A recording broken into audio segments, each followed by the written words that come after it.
정부가 오미크론이 급속도로 퍼진 지역에 대해서는 동네 병의원 중심의 치료 체계를 우선적으로 적용하겠다는 방침을 밝혔는데요. 서울시가 재택치료 급증에 대비하기 위해서 동네 의원이 환자를 밀착 관리할 수 있는 모델을 처음으로 도입했습니다. 현장에 취재기자 나가 있습니다. 김혜린 기자. 네, 서울 구로구 병원에 나와 있습니다.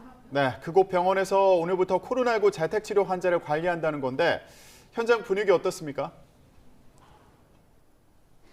네, 이곳 병원은 서울 시내에서 흔히 볼 수 있는 평범한 정형외과, 내과 의원입니다. 어젯밤 늦게 재택치료 중인 코로나19 환자 1명을 배정받아 관리하기 시작했는데요. 오늘부터 오전, 오후에 한 번씩 코로나19 확진자와 그 동거인의 상태를 유선으로 확인할 예정입니다. 열이 나는지, 산소 포화도는 어떤지, 재택치료 환경 등은 어떤지 등을 묻는 겁니다. 병원은 확진자 증상 입력 사이트에 배정받은 환자 정보를 입력하는 등 확진자 관리에 대비하는 모습이었습니다. 또 전용 휴대전화를 미리 준비해 환자 증상 악화에 상시 대비할 계획입니다.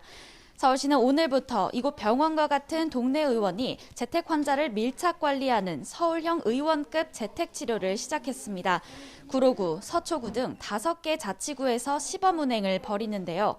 지금까지는 서울의료원, 성심병원 등 응급실이 있는 병원급 의료기관이 재택치료자를 24시간 모니터해왔습니다.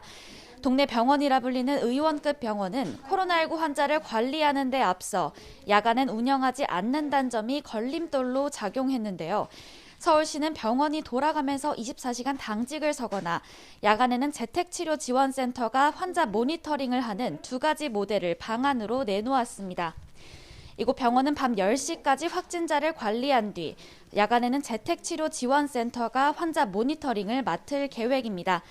서울시는 서울형 의원급 재택치료를 통해 의원급 병원은 경증 환자 모니터링을 담당하고 병원급은 중환자 치료에 집중하도록 해 의료 부담을 분산시키겠다는 계획입니다.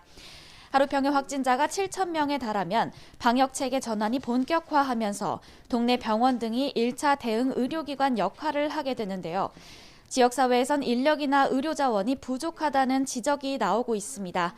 여기에 오미크론 대응 단계에 대한 방역당국의 현장 지침 역시 뚜렷하지 않은 상황이어서 우려 섞인 목소리가 나옵니다.